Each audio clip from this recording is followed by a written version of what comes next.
I think I'm through here. I don't know how big the hole is, but now you can see it really going out. There we go. We got it. I can see it on the other side.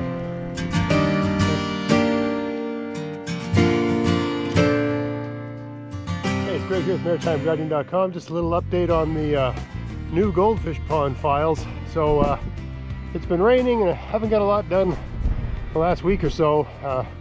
My daughter got COVID-19, then my wife got it about a week later. My son and I are still fine. We're isolating them, we're all vaccinated, everything like that, but you know, stuff happens. Anyway, life hasn't been normal around here, and I've just not had as much time to do all the things I normally do, because I'm doing the things my wife normally does. So turns out she does a lot around here. So anyway, a lot of things in the garden have been put on hold, but today I'm out here working on the pond. Now let's have a look what I'm doing today. We have a few days of decent weather today, so I'm draining the pond. I don't know if you can see over there, and sorry it's a bit windy, but I got a hose and I'm siphoning the water out of the pond. The pond's been full for 2 weeks basically. Even today, I should have caught it on film, but there was skipjacks on the water. They can fly, right? So I literally had aquatic life in the pond. Just found its way there on its own, which means it'll happen again. Right, they'll fly off somewhere else. The skipjacks have wings, they can fly. I don't know if you can see up close over there, but the water's coming out. But it's pooled up here at the base, right? And I don't want that, especially in winter. So I've dug a trench on the opposite side, and now I want to punch a hole through there and stick this. I got a pipe here, and I've sort of perforated at the end. I just you can't see under here, but I just took a saw and cut it sideways a number of different times, basically made it so you can see right there, perforated, low budget, but it's just some old ABS I had kicking around, right? So, and I punched some holes through the end. I had a cap on it. Anyway, the idea is to drive a hole through there, so I mean the water's coming through, yes, but I want it to really come through. Right, I want an outlet. So I got a big heavy steel bar here, and I'm going to just see what I can do just by pushing and ramming and that sort of thing. That way I won't have, I'm thinking of the winter with a buildup like that and having it freeze and just causing all kinds of havoc with the fence and who knows what else. I want the water coming out quick for heavy rainstorms and stuff. So let's see where we are.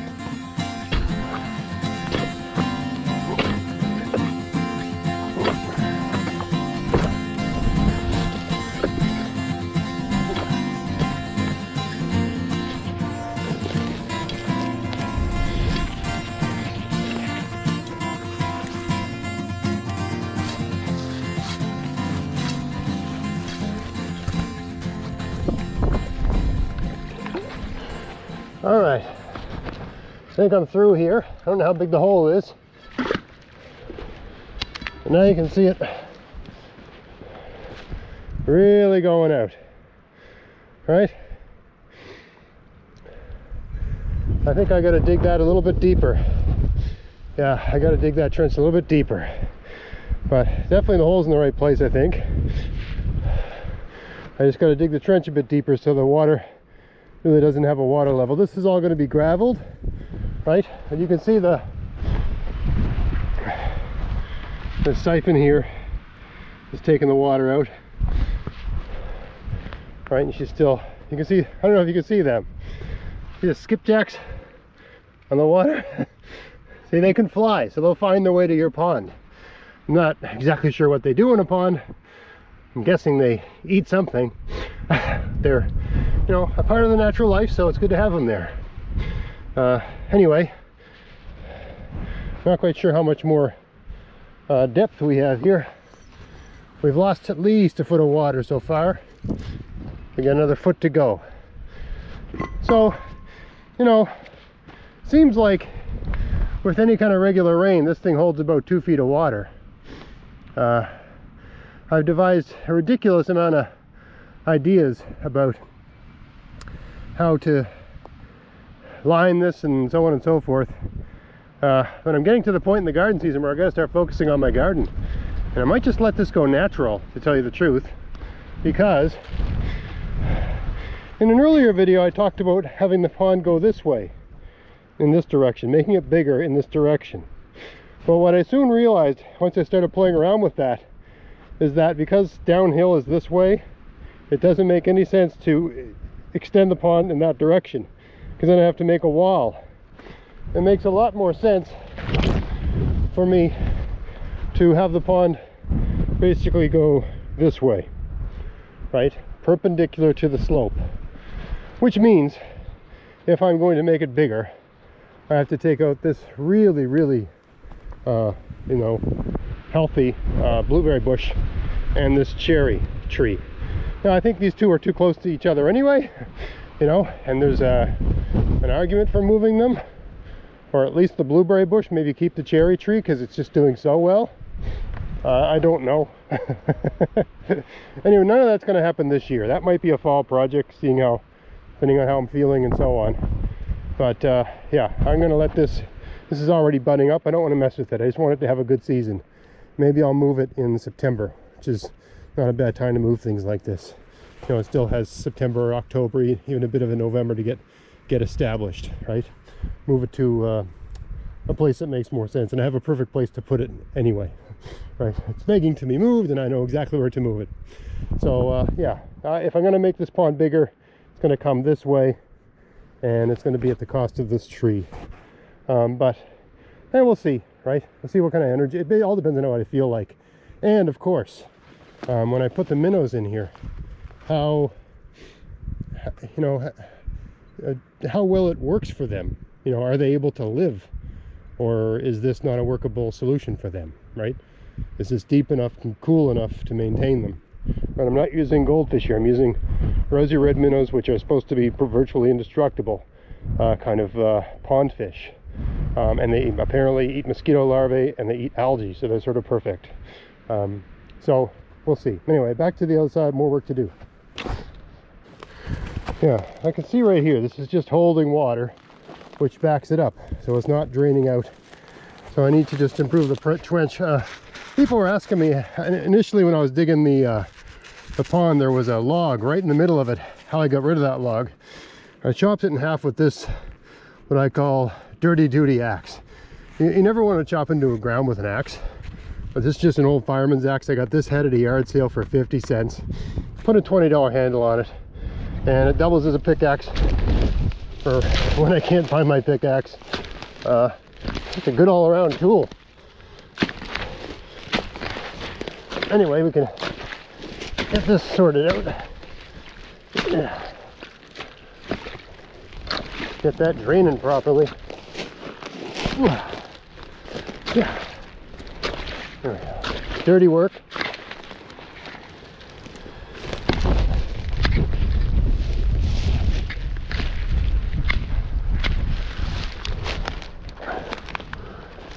There we go. Now, let's see if we can get this up through. All this rope doesn't matter. I just have this on to hold it together. I don't know if it is doing any good at all. Just wrap it around a couple times.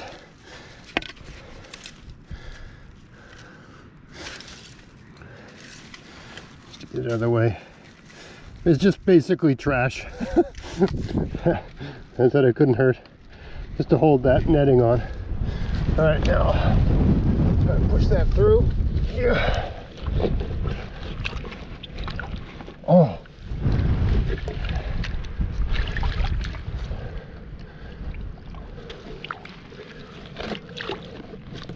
There we go. We got it.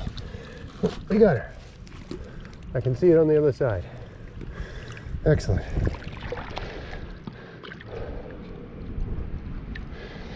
There, even if the hole I've dug plugs up, we got a nice natural way for everything to get out. Put a little rock underneath it to hold it true. Also puts the, because I'm tipping it up on this side, it's tipping it down on the other side where I want it as low as possible. All right, so now that can drain. It's actually doing a good job of draining out, as you can see on the other side, right? That'll all be filled with gravel, and that'll all be basically below the plant action. And it may freeze that deep in winter, we'll see how she goes. But you know, could very well. But I guess if it's that frozen, there won't be any water running anyway, so it won't matter. Anyway, it seems to be working. Still think this is pooling up a bit on this side.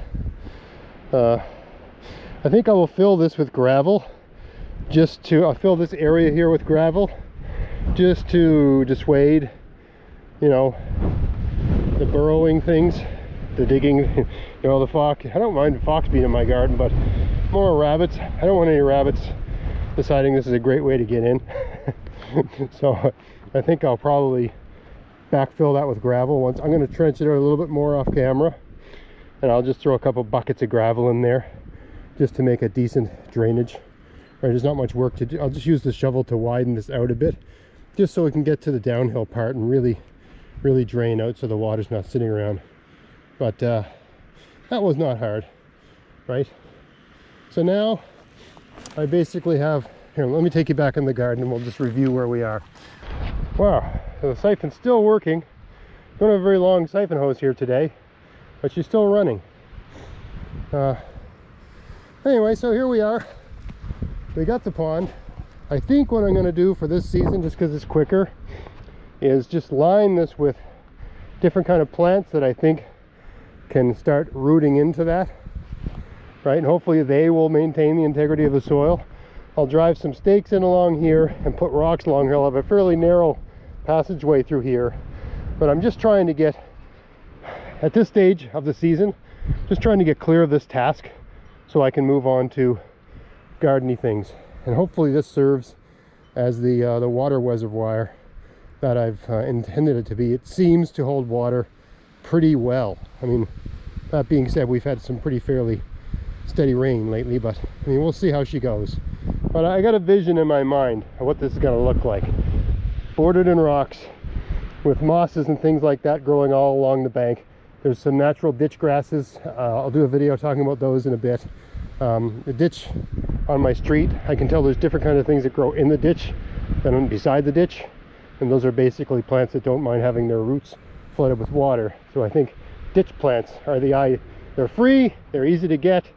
I mean, they're not the most ornate things in the world, but they're free and they're natural and they're tough and they're durable, you know, and they cost nothing and they're just down the road.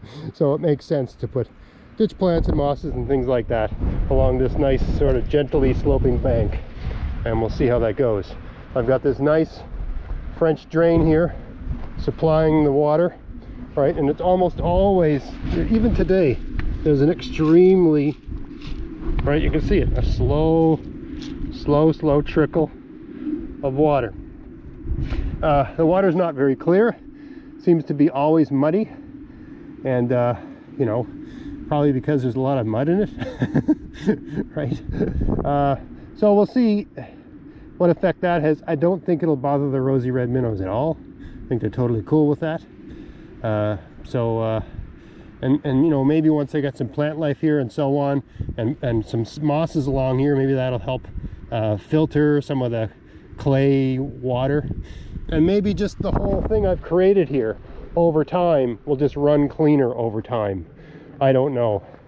That's the great thing about not, you know, just taking a first stab at it this season for this particular garden with this system, right, where it's French drain fed fish pond. I don't care if it doesn't work. You know, if it doesn't work, I'll have a number of ideas why it didn't work, and I'll act on them in the fall and next spring. Eventually it'll be successful. That's just kind of my process, right? But I start with a good idea, act on it, see what happens, improve on it if it doesn't happen. That's the idea. So yeah, looks like that's okay for now, right? I just gotta start lugging gravel now. No fun at all. See you in the next video.